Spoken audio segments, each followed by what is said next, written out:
wabarakatuh. Innal hamdalillah nahmaduhu wa nasta'inuhu wa nastaghfiruh wa na'udzu billahi min shururi anfusina wa sayyiati a'malina. May yahdihillahu fala mudilla lahu wa may yudlil fala hadiya lahu. Asyhadu an la ilaha illallah wahdahu la syarika lahu wa asyhadu anna Muhammadan abduhu wa rasuluh. Allahumma salli wa sallim alaihi wa ala alihi wa ashabihi wa man sara ala nahjihi ila yaumil qiyamah. Amma ba'du, ahibati fillah, a'azakumullahu jami'an. Melanjutkan pembahasan kita pada kitab Ashru Qawaid yang ditulis oleh beliau Fadilatul Syekh Abdul Razzaq bin Abdul Muhsin Al-Badr hafizahumullah ta'ala. Kita pada kesempatan yang berbahagia ini akan membahas Al-Qa'idah At-Tasi'ah, kaidah yang ke-9 dari 10 kaidah tazkiyatun nafs. Ahibati fillah, azakumullahu jami'an. Qala al-muallif hafizahullah al-qa'idatu tasi'ah. Al-muallif hafizahullah ta'ala mengatakan kaidah yang ke-9, al-hadharu minal ujubi wal ightirari bin nafsi. Hati-hati dari ujub, bangga diri atau melihat diri sudah baik, wal ightirar dan tertipu dengan diri sendiri. Hati-hati dengan ujub dan hati-hati dengan tertipu dengan diri sendiri. Kama qala ta'ala, sebagaimana Allah Ta'ala berfirman, fala tuzakku anfusakum huwa a'lamu biman ittaqa. Janganlah kalian menganggap suci diri kalian, karena Allah Subhanahu wa Ta'ala adalah yang paling tahu siapa hambanya yang bertakwa. Beliau mengatakan, fanahallahu azza wa jalla an madhin nafsi bima yadullu ala zakatiha wa salahiha. Dalam ayat ini Allah Subhanahu wa Ta'ala melarang hamba untuk memuji dirinya sendiri, karena melihat dirinya sudah suci, melihat dirinya sudah baik. Di sini Allah Subhanahu wa Ta'ala melarang. Lafadznya fala tuzakku anfusakum. Jangan kalian menganggap diri kalian suci. Kemudian li'anna taqwa mahalluhal qalbu, karena ketakwaan yang hakiki tempatnya adalah hati. Dari hati sumbernya itu baru kemudian direalisasikan, dipraktekkan oleh anggota tubuh, oleh lisan dan seterusnya. Wallahu azza wa jalla huwa a'lamu biman hasalat minhu taqwa. Dan Allah azza wa jalla, Dia sajalah yang paling tahu siapa orang-orang yang mendapatkan ketakwaan tersebut. Wali anna hadzal madha lin nafsi sababun lidukhulil ujubi 'alaiha, karena seseorang yang memuji dirinya sendiri merupakan sebab masuknya ujub pada diri tersebut. Wasabubun lirriya, sebab untuk riya, alladzi huwa muhbitun lil amal, yang merupakan penggugur amalan. Naam, ahibati fillah, azakumullahu jami'an. Baik, di sini ada beberapa poin penting yang perlu kita garis bawahi dari pemaparan beliau. Yang pertama, larangan Allah Subhanahu wa Ta'ala kepada kita untuk menganggap diri kita ini baik. Kemudian ketika kita menganggap diri kita ini baik, maka akan masuk kepada jiwa tersebut namanya ujub, bangga diri. Dari ujub ini nanti bersumber berbagai macam hal-hal yang buruk, sombong, riya, sum'ah, ya. Dan semuanya ini dosa-dosa besar. Dosa-dosa besar yang bersumber dari amal soleh. Kita sholat, orang lain tidak sholat ke masjid, kita ke masjid. Tetangga kita nggak ada yang sholat di masjid, kita ajak malah marah. Kita ajak ke masjid marah-marah, oh dasar. Kemudian timbul di dalam hati, di kampung ini cuma saya yang sholat ke masjid. Sumber dosa besar dari amal soleh.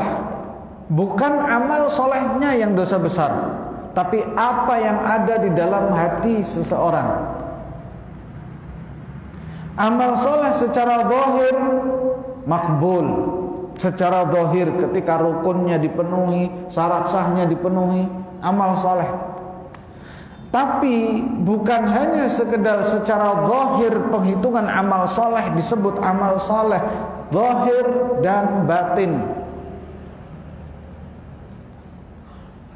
Zahir dan batin, syarat sah dipenuhi, rukun dipenuhi, kewajiban-kewajiban dipenuhi secara zahir, kemudian ikhlas secara batin. Ujub, riya, sum'ah, sombong itu menafikan ikhlas. Syekhul Islam rahimahullah ta'ala mengatakan ujub itu menggugurkan amalan, amalannya gugur karena dia menafikan iyyaka nasta'in. Di dalam Al-Quran surat Al-Fatihah, hanya kepadamu kami mohon pertolongan. Seorang hamba ketika ada ujub, bangga diri dari dalam hatinya, maka dia menafikan makna iyyaka nasta'in. Dia tidak minta pertolongan kepada Allah. Dia bangga terhadap dirinya. Sebagaimana riya juga menggugurkan amalan, karena dia menafikan dari dalam dirinya iyyaka na'budu, hanya kepadamu kami beribadah.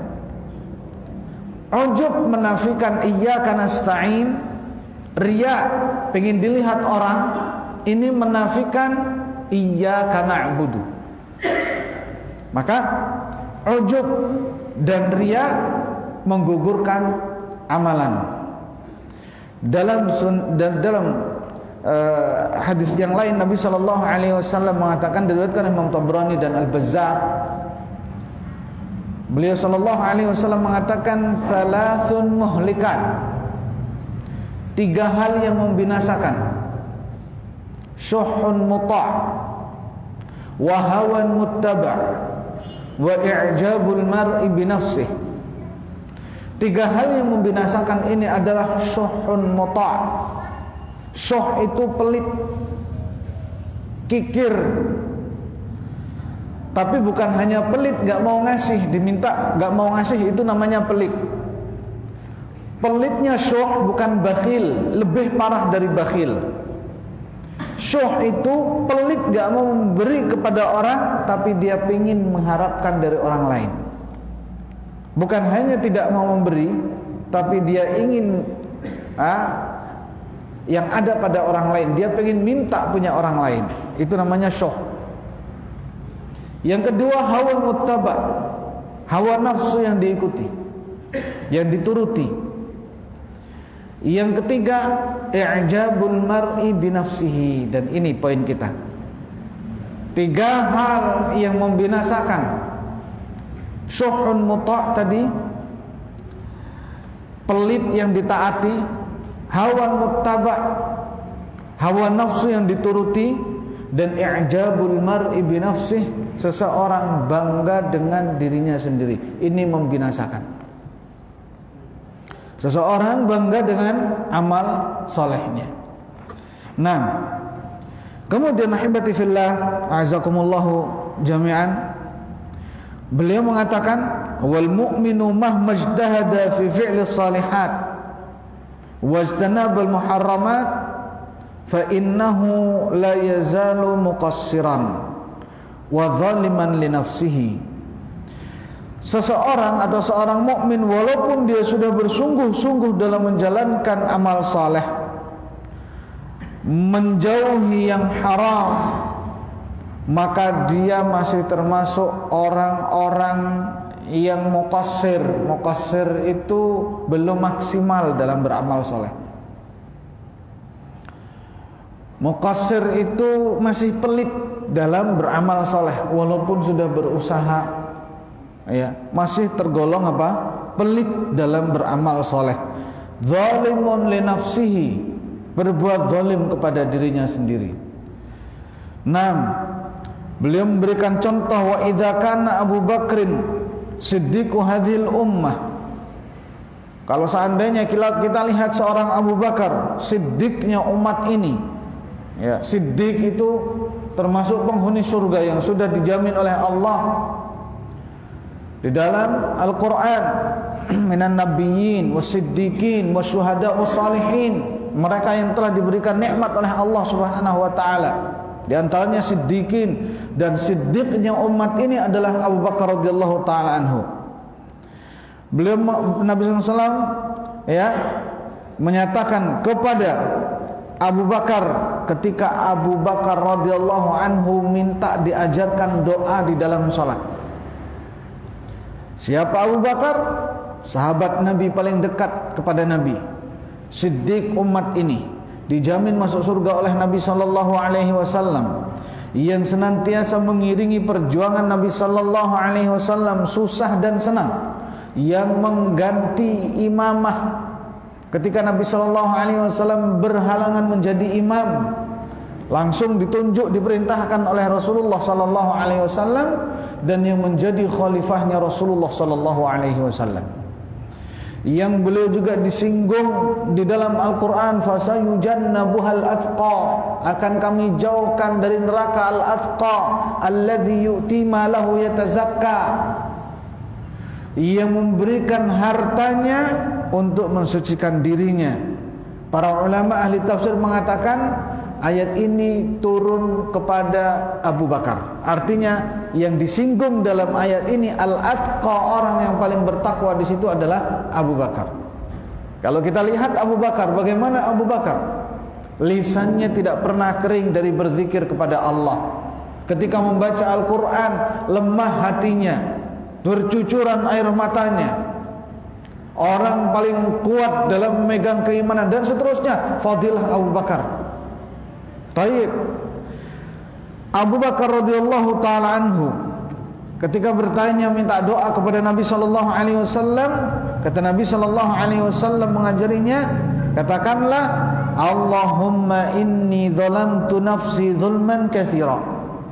Ya Allah, aku sudah menzalimi diriku dengan kezaliman yang banyak. Siapa yang minta ajari? Abu Bakar. Siapa yang diajari? Yang mengajari Rasulullah sallallahu alaihi wasallam. Apa pengajarannya? Ya Allah, sesungguhnya aku Abu Bakar telah menzalimi diriku sendiri dengan kezaliman yang banyak. Wala yaghfirudz dzunuba illa anta. Dan tidak ada yang mengampuni dosa-dosa kecuali Engkau ya Allah. Faghfirli maghfiratan min indik, maka ampunilah aku dengan pengampunan dari sisimu. Warhamni innaka antal ghafurur rahim, dan rahmati aku, sesungguhnya Engkau adalah Maha Pengampun dan Maha Penyayang. Ini seorang Abu Bakar diajarin doa oleh Rasulullah sallallahu alaihi wasallam. Doanya dalam pembukaan, ya Allah, sesungguhnya aku telah berbuat zalim pada diri sendiri. Kita tahu fadilahnya Abu Bakar dalam masalah ibadah, dalam masalah ketakwaan, dan seterusnya. Sampai beliau pun masih hidup sudah dijamin masuk surga. Lalu kemudian beliau mengatakan, fa kaifa sya'nu biman huwa dunahu, maka bagaimana kondisi orang yang derajatnya di bawah Abu Bakar? Apakah tidak lebih zalim dengan dirinya sendiri? Kita sudah berusaha semaksimal mungkin, alhamdulillah, dan itu yang dituntut di dalam Al-Quran. Walladzina jahadu fina lanahdiyannahum subulana wa innallaha lama'al muhsinin. Itu yang dituntut di dalam Al-Quran. Mujahadah kita, kesungguhan kita. Kita sudah berusaha, rumahnya jauh, datang ke masjid untuk melaksanakan salat 5 waktu, 1 hari 5 kali. tidak semua orang mampu. Jangankan yang jauh, yang dekat saja belum tentu mampu untuk menghadiri masjid. Fadl, keutamaan, anugerah yang Allah Subhanahu wa taala berikan. Kita memiliki sedikit harta, mampu bersedekah. Banyak orang yang memiliki banyak harta tapi tidak mampu bersedekah. Dalam bentuk mujahadah nafs, kesungguhan jiwa, berusaha semaksimal mungkin, bagus. Dan Allah Ta'ala menyatakan, wa innallaha lama'al muhsinin, dan sesungguhnya Allah benar-benar bersama orang-orang yang telah berbuat ihsan, berbuat baik. Dan ini janji Allah Subhanahu wa Ta'ala.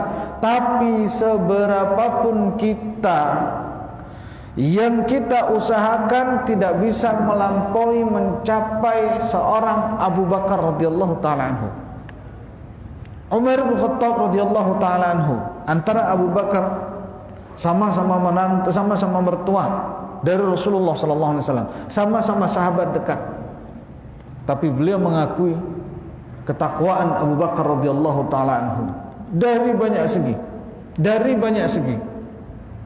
Nah, maka bagaimana dengan orang yang di bawah kelasnya Umar, dan kita jelas jauh di bawah kelasnya mereka? Karena bisa jadi yang kita amalkan dengan sungguh-sungguh bisa jadi tidak benar karena kita belum memahami ilmunya dengan baik. Hanya modal semangat, hanya modal semangat. Bisa jadi yang kita amalkan dengan sungguh-sungguh sudah benar, tapi di situ diiringi dengan riya, diiringi dengan sum'ah yang itu jelas-jelas menggugurkan amalan.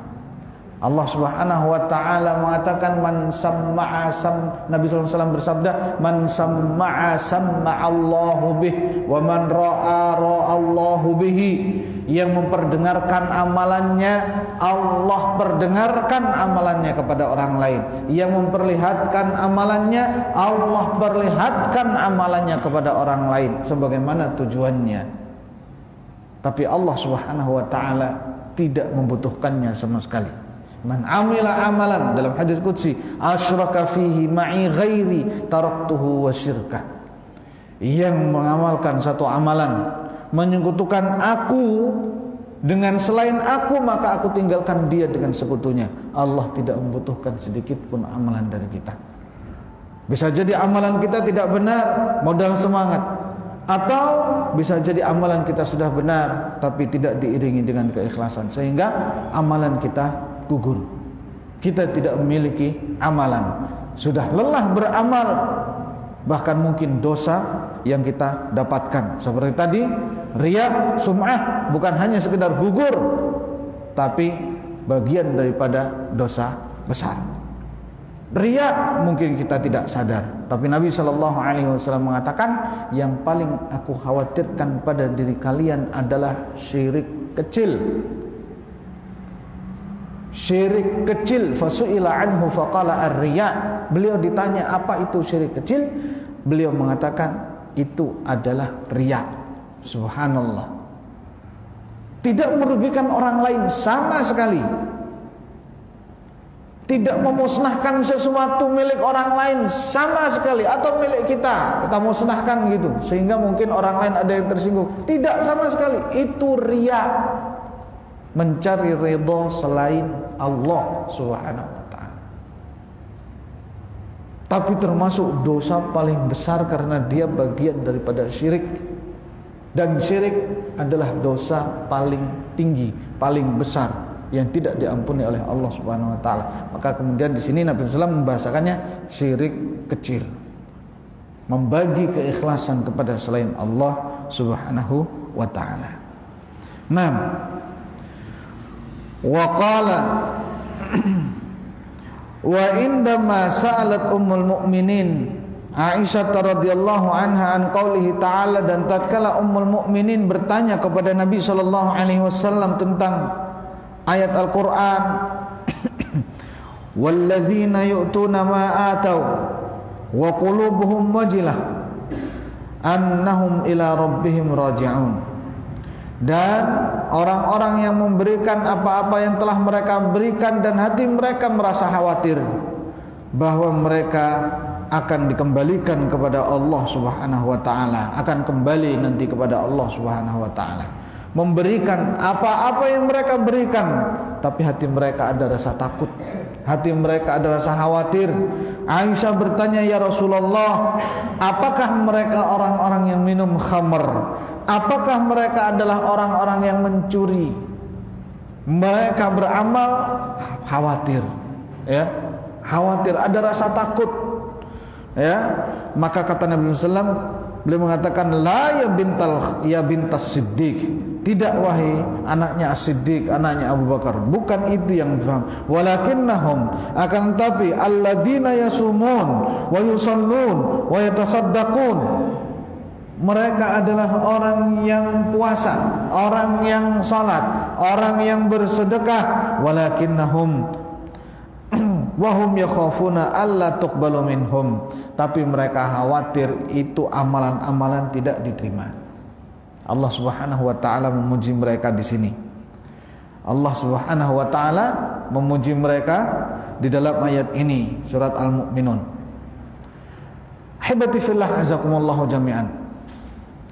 Pujian Allah Subhanahu wa taala kepada orang-orang yang beriman di sini, ya, bukan karena mereka melakukan dosa besar, bukan karena mereka berjudi, minum khamr, mencuri dan seterusnya, tidak.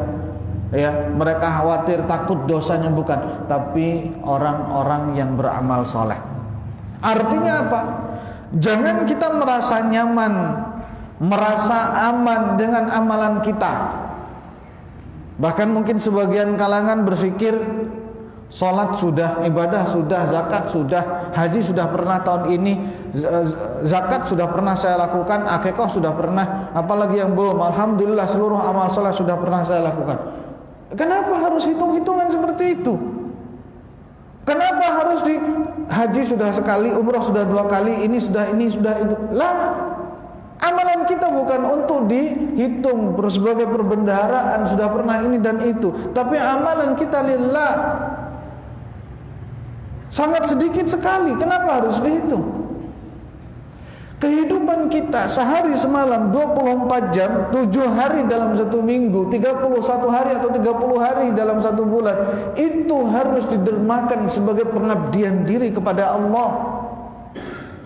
Apapun yang kita lakukan, sholatkah kita, puasakah kita, sebagai seorang hamba ta'abbud kepada Allah.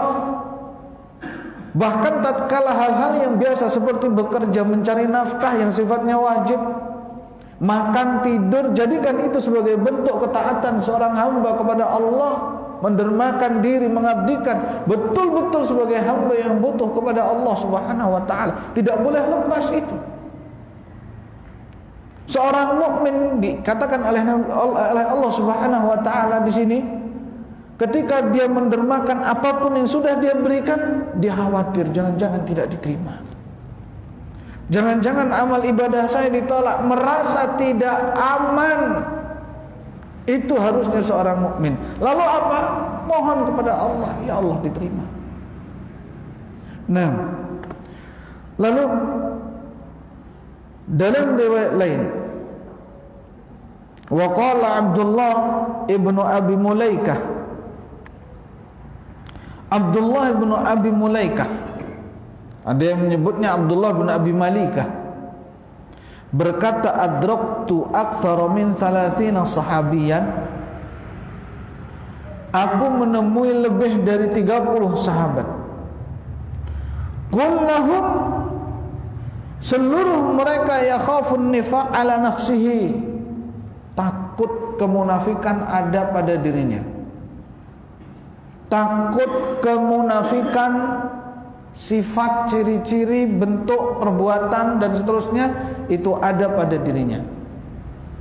Ya, berarti Abdullah bin Abi Malikah atau Mulaikah ini, beliau seorang tabi'in, muridnya para sahabat. Menemui lebih dari 30 orang sahabat, semuanya takut kemunafikan. Kaif kemunafikan? Jelas kemunafikan. Munafik, orang munafik ancamannya paling susah. Fid darkil asfali minan nar. di jurang neraka paling dalam. Orang munafik ucapannya dusta. Orang munafik janjinya diingkari. Orang munafik ketika diberikan amanah dia khianat, ketika bertikai, ketika berdebat kusir dia curang, dan seterusnya. Maka orang-orang yang seperti ini khawatir tentang kemunafikan, ya, adalah orang-orang yang tidak merasa aman dengan apa yang sudah dimiliki dari amal solehnya. Sudah puas dengan diri saya. Saya seorang alim, ilmunya banyak. Saya seorang haji. Saya seorang ABC disebutkan. Ini menyatakan dirinya sudah puas. Para sahabat tidak. Tidak merasa aman, tidak merasa nyaman dengan apa yang sudah dimiliki dari amal soleh. Tidak bangga diri, tidak mentazkiyah dirinya, mensucikan dirinya, menganggap dirinya itu sudah suci. Orang-orang seperti saya layaknya ini masuk surga, enggak layak untuk masuk neraka. Lah, ini namanya tertipu. Ya, tertipu dengan dirinya sendiri. Wa qala Al-Hasan Al-Basri rahimahullah, Al-Hasan Al-Basri rahimahullah taala mengatakan, al-mu'minu jama'a ihsanan wa syafaqatan. Seorang mukmin itu terkumpul padanya kebaikan dan rasa khawatir. Seorang mukmin itu senantiasa mengumpulkan kebaikan, berusaha beramal baik, dan ada rasa khawatir di dalam hati. Wal munafiqu, dan orang munafik, jama'a isaatan wa amnan, mengumpulkan bentuk-bentuk keburukan dan merasa aman. Ini perbedaan antara orang mukmin dan orang munafik. Dimanapun orang munafik berada, bisanya mencela, mencaci, menghina. Siapa yang dihina? Orang-orang mukmin. Dan itu sudah sejak zaman dulu. Ditengeri. Apa ditengeri itu? Ditandai oleh seorang Abul Hasan Al-Hasan Al-Basri rahimahullah. Ditandai bagaimana orang munafik, bagaimana orang mukmin. Orang mukmin tujuannya amal saleh dan dia merasa khawatir jangan-jangan tidak diterima. Orang munafik enggak beramal saleh, sok beramal saleh, dan dia merasa aman. Sehingga apa yang keluar dari mulut orang mukmin senantiasa kebaikan-kebaikan. Apa yang keluar dari mulut orang munafik adalah keburukan-keburukan, sampah dan seterusnya. Dari sejak zaman Nabi SAW sudah seperti itu. Jangankan manusia-manusia biasa, orang-orang beriman biasa yang taraf keimanannya di bawah jauh dari Rasulullah SAW dan para sahabat. Orang-orang beriman sekelas Nabi SAW pun dan para sahabatnya yang mengiringi perjuangan beliau yang hebat-hebat itu pun dihina-hina, dicaci-caci, diolok-olok. Siapa? Orang-orang munafik. Siapa mereka? Orang-orang yang ikut bersama Nabi SAW, sholat ya sholat, puasa ya puasa, dan seterusnya. Mereka saling mengolok-olok di antara teman-teman mereka, ya, yang jadi bahan candaan Rasulullah SAW dan para sahabat. Lihat orang-orang itu, perutnya gede-gede, artinya tukang makan. Kalau ketemu musuh paling takut. Yang dimaksud siapa? Nabi SAW dan para sahabat. Sudah diejek di zaman itu oleh siapa? Oleh mereka orang-orang munafikin. Turun ayat mengungkapkan kebusukan mereka. La ta'tadiru qad kafartum ba'da imanikum. Kalian jangan banyak alasan. Kalian sudah kufur setelah kalian beriman. mereka terus merengek di hadapan Nabi sallallahu alaihi wasallam, "Innama kunna nakhudu wa nal'ab." Kami itu cuma main-main. Kami cuma sendau gurau. Ya begitu juga jawabannya sama, fotokopi dari dulu. Kami cuma main-main, kami enggak serius, kami enggak masuk seperti itu dan seterusnya. Innama kunna nakhudu wa nal'ab. Yang kami maksud itu hanya main-main, sendau gurau saja. La ilaha illallah. Simbol agama, manusia terkasih, manusia terbaik, pilihan Allah Azza wa Jalla, dihina-hina oleh mereka orang-orang munafikin. Di zaman Nabi SAW saja hidup mereka itu sudah kurang lebih 30% adanya. Para sahabat ngeri dengan kemunafikan. Ibnu Mas'ud radhiyallahu taala anhu menyebutkan ciri khas orang munafik enggak salat jamaah di masjid di zaman itu. Walaqad ra'aituna, kata Ibnu Mas'ud, la yatakhallafu anha illa munafiqan ma'lumun nifaq, yang enggak salat jamaah di masjid. Aku telah melihat diri kita, yaitu para sahabat pada waktu itu, kata Ibnu Mas'ud, aku melihat diri kita, diri kami ini para sahabat, enggak salat, seseorang enggak salat di masjid bersama jamaah, dia pasti orang munafik ma'lumun nifaq. Itu ciri khas. Enggak suka salat jamaah. Dan kami pun para sahabat, kalau ada yang sakit dipapah 2 orang untuk bisa didudukkan di sebelah kaum muslimin dalam satu shaf. Makanya para sahabat ngeri dari kemunafikan. Dan yang tahu nama-nama kaum munafikin adalah satu orang saja dari sahabat Nabi, Hudzaifah ibn al-Yaman, sahibu sirri Rasulullah sallallahu alaihi wasallam. Umar bin Khattab mengharap kepada Hudzaifah, namaku disebut tidak dalam kalangan orang-orang munafik sama Rasulullah. Umar enggak tahu apakah masuk dalam daftar nama-nama orang munafik ataukah tidak. Yang tahu cuma Hudzaifah bin al-Yaman. Nah, khawatir para sahabat Nabi sallallahu alaihi wasallam tentang kemunafikan. Dari ibadahnya, dari tutur katanya, dari akhlak dan adabnya. Ya. Maka Al Hasan Al Basri rahimahullah tabaraka wa taala di sini memberikan petunjuk kepada kita, al-mu'minu jama'a ihsanan wa syafaqah. Seorang mukmin itu menghimpun kebaikan dan rasa khawatir. Wal munafiqu jama'a isaatan wa amnan, dan orang munafik itu menghimpun keburukan-keburukan dan dia merasa aman. Aneh toh? Ya iya, bagaimana tidak? Orang munafik dengan orang kafirin itu bisa berpelukan erat, tapi bencinya luar biasa kepada kaum mukminin. Wa idza laqul ladina amanu qalu amanna. Dan apabila mereka bertemu dengan orang-orang yang beriman, mereka juga mengatakan kita juga beriman, kita juga muslim, kita juga mukmin. Wa idza khalau ila syayatinihim qalu inna ma'akum innama nahnu mustahzi'un.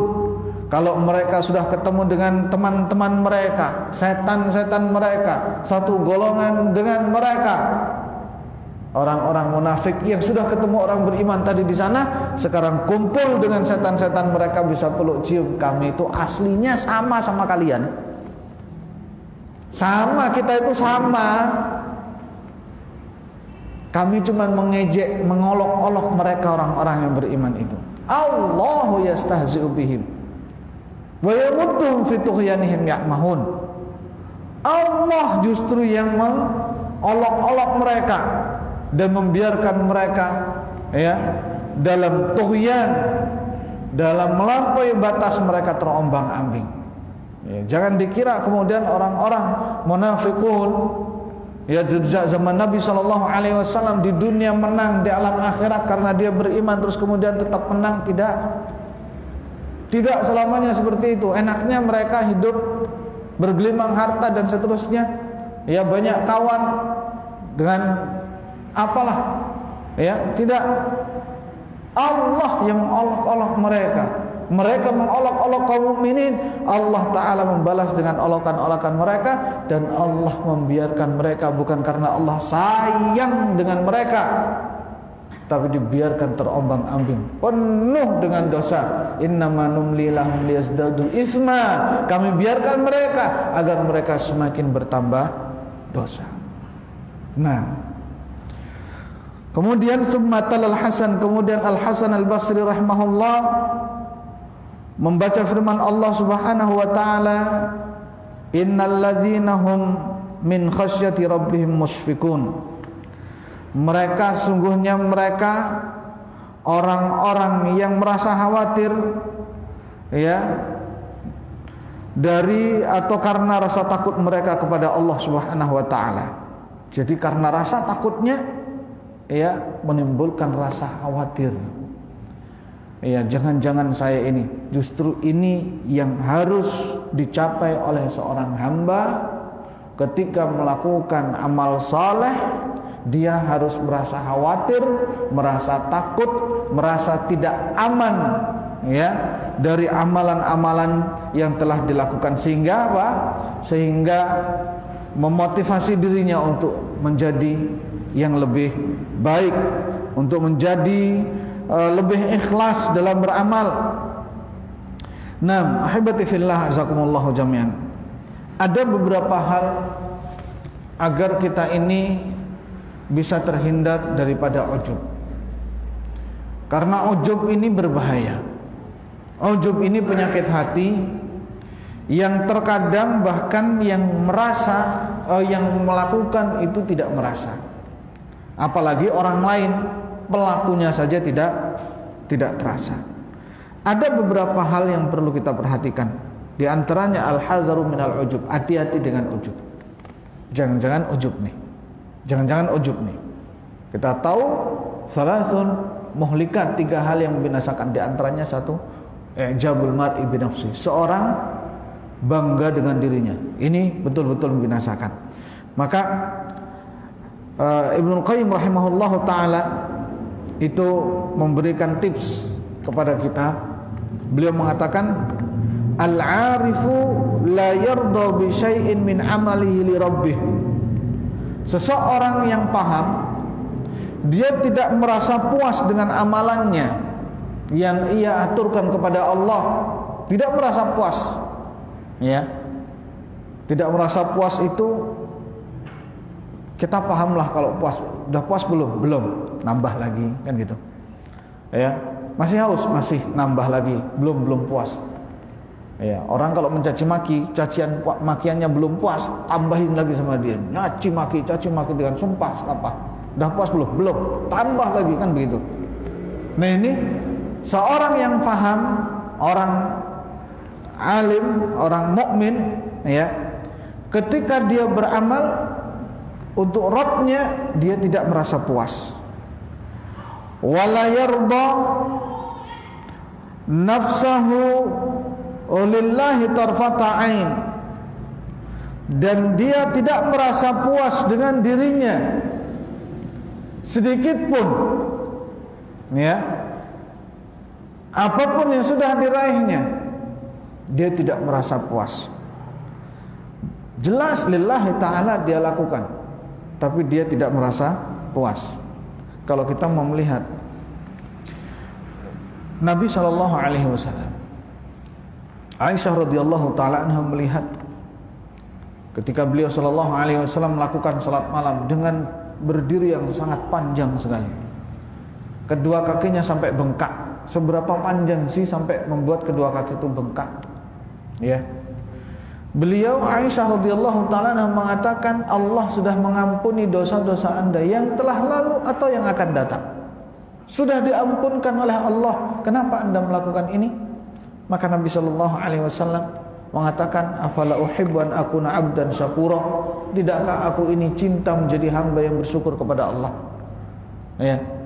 Kalaulah kita misalnya maksum seperti Nabi sallallahu alaihi wasallam, itu kalau kita ya zaman jauh dari Nabi sallallahu alaihi wasallam, ada jaminan kita ini maksum misalnya, ya sudah, mendingan gak usah beramal, ngapain kan gitu.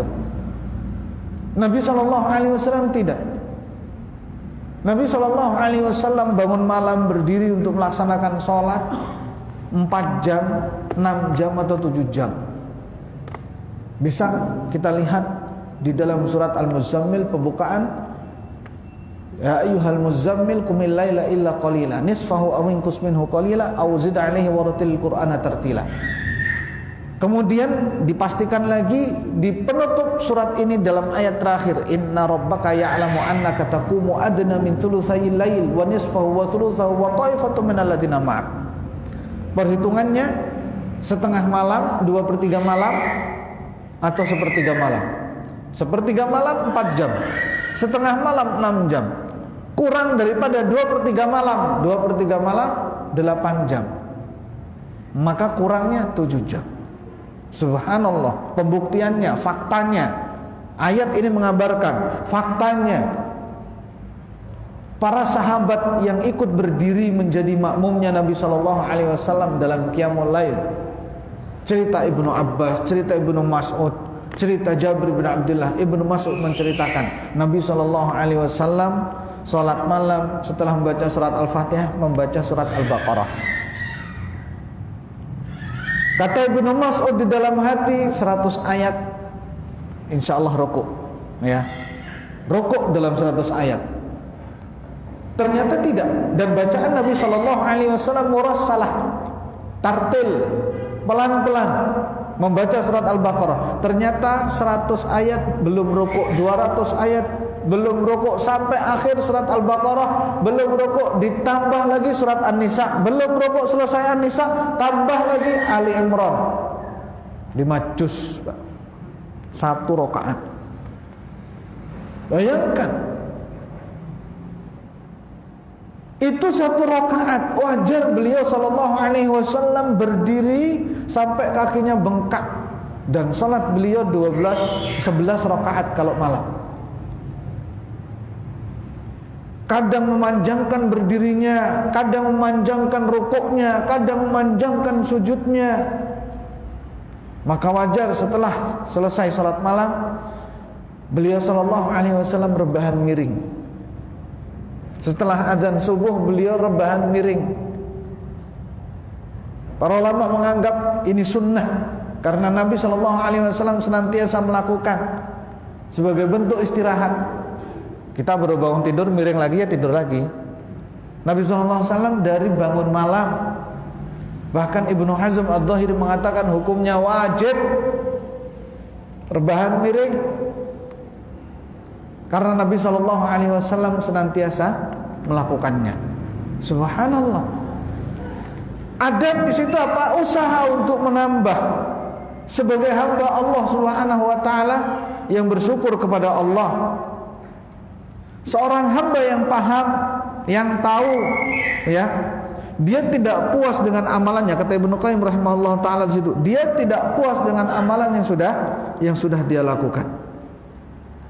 Nah, kemudian fala ahada yadmanu husula ridallahi anhu wala bi amni sakhatihi wa makrihi, maka tidak ada seorang pun yang bisa menjamin dia mendapatkan redha Allah.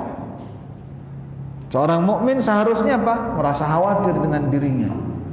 Tidak ada seorang pun yang bisa menjamin dia mendapatkan redha Allah. Dia pasti aman dari kemurkaan Allah, dia pasti aman dari makarnya Allah Subhanahu wa taala. Enggak ada siapapun yang menjamin. Oh, saya loh, gitu ya. Saya keturunannya ini, iya, pasti. Tidak bisa menjamin siapapun, anak keturunan siapapun, sampai Nabi SAW menyebutkan keluarganya satu persatu. Ya Abbas, ya Fulan, ya Fulan, ya Fatimah binta Muhammad. Wahai Fatimah bintu Muhammad, aku enggak bisa melindungimu dari nerakanya Allah. Nasab tidak memberikan apa-apa, tidak ada menjaminkan apa-apa, ya. Nasab tidak bisa menjadikan amalan seseorang langsung bisa diterima, bukan karena nasab.